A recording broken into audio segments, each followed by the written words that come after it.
bonjour.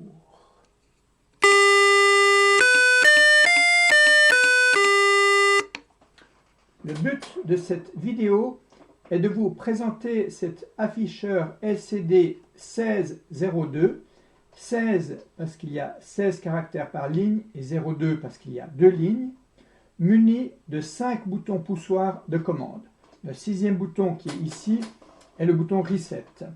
C'est un des nombreux shields de l'Arduino qui peut se planter dans un Arduino Uno ou un Arduino Mega et donc augmenter les fonctionnalités de l'Arduino. Vous possédez tous des microcontrôleurs similaires à celui-ci à la maison dans le lave-vaisselle, le lave-linge, le four micro-ondes, la cuisinière et d'autres appareils. Il est typique d'avoir un petit afficheur qui vous donne quelques indications et quelques boutons de commande. Pour en acquérir, c'est relativement simple. Vous pouvez aller par exemple sur eBay, vous cherchez LCD 1602. Alors ici vous avez un exemple, ce n'est qu'un afficheur, il n'y a pas les boutons, c'est déjà bien, mais moi j'aime mieux avec les boutons. Et puis si vous allez un peu plus bas, vous allez tomber sur des exemples. Voilà, là il y a un premier exemple avec les boutons. Là il y a un autre exemple avec les boutons et l'afficheur, et encore un autre exemple, et encore un autre ici. Pour afficher des caractères standards, il n'y a pas de problème. Par contre, les caractères accentués sont en général inexistants dans ces afficheurs. On peut les programmer.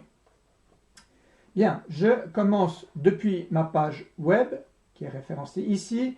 Je vais sous Arduino et microcontrôleur. Et ici, c'est la page qui est liée aux vidéos que je suis en train de faire. Donc, je vais dessus. J'ai déjà présenté cette partie-là.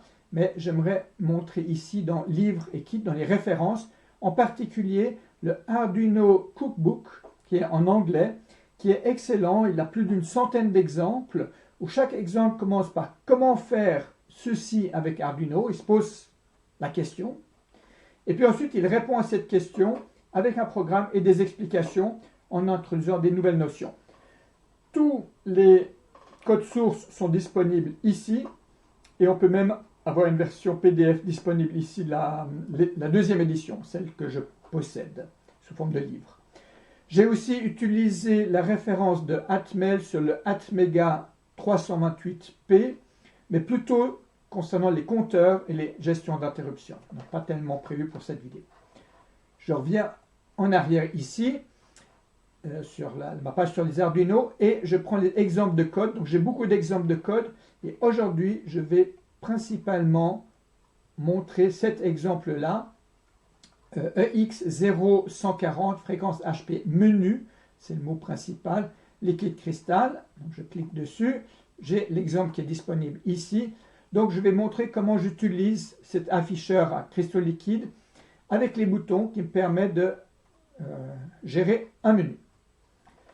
À l'origine, ce programme est fait pour faire vibrer un haut-parleur sur lequel j'ai mis de la fécule de maïs et faire danser cette fécule de maïs.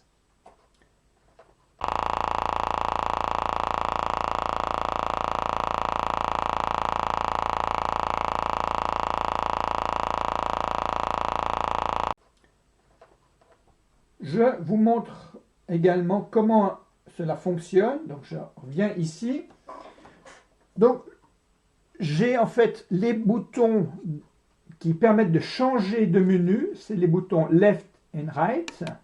Ici, je peux changer ici. Par contre, les boutons select, up et down vont permettre de faire une action. Alors typiquement, je mets ici. Voilà. Et on voit, quand j'appuie sur select, ça fait allumer cette LED. Quand j'arrête, j'allume, j'arrête. Maintenant, s'il est allumé et si je change de menu, ça ne change rien. Ça ne fait pas d'action, ça ne fait que de changer de menu. Par contre, ici, on a une action, ça change réellement la fréquence de vibration de l'haut-parleur. Voilà. Donc le but est de présenter la base du menu que j'utilise ici. Pour cela, je vais dans l'environnement d'Arduino, la version 1.8.11, et j'utilise le programme cité précédemment, donc particulièrement menu ici, qui est important, et Liquid Crystal. Donc ici, j'ai quelques commentaires qui expliquent quelles sont les connexions, mais pour cet afficheur, elles sont standards, donc on n'a pas besoin de faire grand-chose ici. Et donc, ça commence ici. La première chose qu'on a besoin, c'est d'inclure une librairie, liquidcrystal.h, qui est standard pour pouvoir accéder à l'afficheur. Pour les boutons, c'est un petit peu différemment. Ensuite, je définis en fait 6 constantes, 5 pour chacun des boutons, plus une pour dire aucun bouton n'est pressé. Ensuite, bon, il y a d'autres constantes, ce n'est pas très important. Ici, en fait, on crée un objet qui va s'appeler LCD, qui est de type Liquid Crystal, et on lui dit que les pins 8, 9, 4, 5, 6 et 7 sont utilisés par cet afficheur. Il y a encore la pin 10 qui est utilisée par l'afficheur pour régler la luminosité. Mais toutes les autres pins sont utilisables. Ensuite, bon, je déclare certaines variables ici. Bytes, c'est sur 8 bits, ça va de 0 à 255, ou bien des unsigned long, ça c'est sur 32 bits, ça permet de stocker des nombres qui vont jusqu'à un peu plus que 4 milliards. Bien, ensuite on a le setup, donc moi je me suis habitué à écrire un petit message, ici, la première ligne, qui est en fait la ligne qui s'appelle 0, j'écris un texte qui dit ce que fait le programme. Ensuite, j'ai le nom de programme sur la deuxième ligne qui s'appelle 1. Et 0, c'est le tout début de la ligne, la colonne numéro 0. J'écris le nom du programme et la date de modification.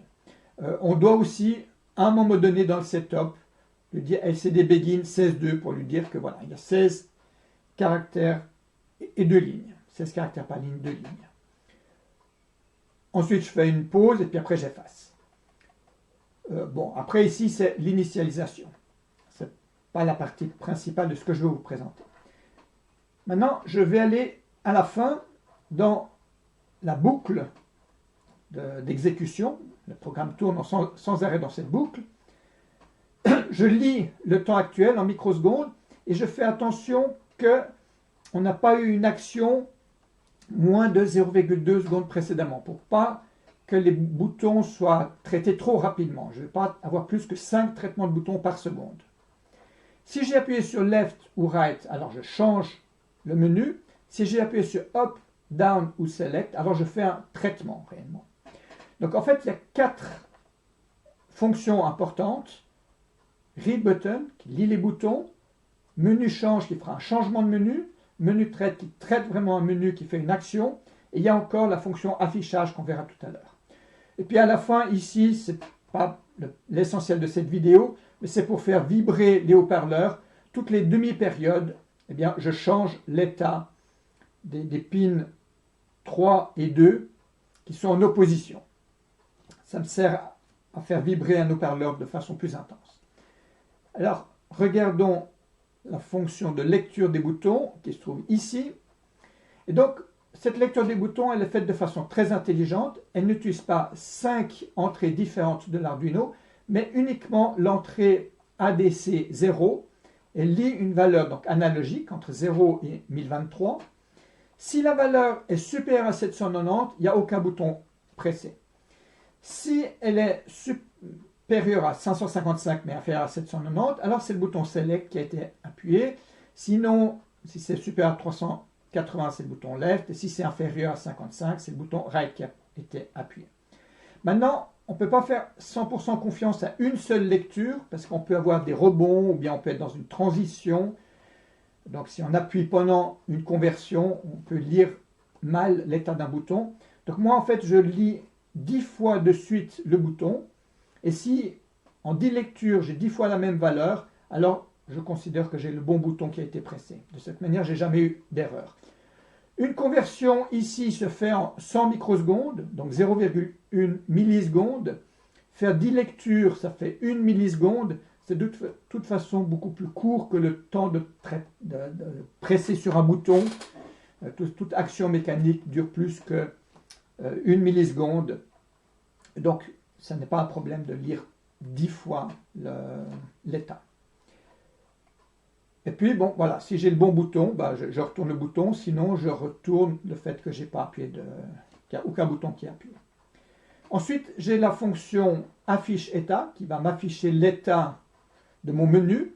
Donc, suivant la valeur du menu, ben, j'affiche que voilà, la variation de fréquence sera de 1 mHz ou 10 mHz, 100 mHz ou bien 1 Hz, 10 Hz ou 100 Hz.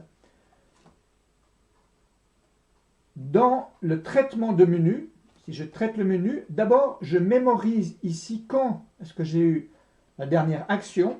Donc, un traitement de menu, c'est une action pour ne pas avoir plus que 5 traitements de menu par seconde. Et puis ensuite, si j'ai appuyé sur Up ou Down, alors je change réellement la fréquence. Si c'est le menu 1, je la change de 1 mHz. Si c'est le menu 2, je la change de 10 mHz, etc. Jusqu'au menu 6 où je la change de 100 Hz ou 100 000 mHz en fait. Après, je fais attention de ne pas aller à des fréquences en dessous de 0,1 Hz ou au-dessus de 24 000 Hz. Et ici, si j'ai appuyé sur le bouton Select, alors j'enclenche ou j'arrête les vibrations de l'haut-parleur. Et ici, la pin 13, en fait, je lui dis si elle est à l'état haut ou basse pour allumer ou éteindre une LED. Et ici, j'affiche l'état. Menu change, ça c'est tout simple, c'est assez standard, je reste tout le temps de la même manière. D'abord, de nouveau, je mémorise quand est-ce que j'ai eu un changement de menu pour ne pas en avoir plus que 5 par seconde. Ensuite, si j'ai appuyé sur le bouton Left, ben, je reviens au menu précédent. Puis si j'arrive à 0, je vais au menu Max. Donc, comme ça, on tourne en rond. Et si j'appuie sur le bouton Right, eh bien, je passe au menu suivant. Et si je vais trop loin, eh bien, je reviens au premier menu. Et puis, j'affiche l'état. Et ensuite, on arrive de nouveau dans cette boucle où, voilà, Left et Right, ça change de menu. Up, Down ou Select, ça fait une réelle action. Bien, je m'arrête ici. Merci, au revoir.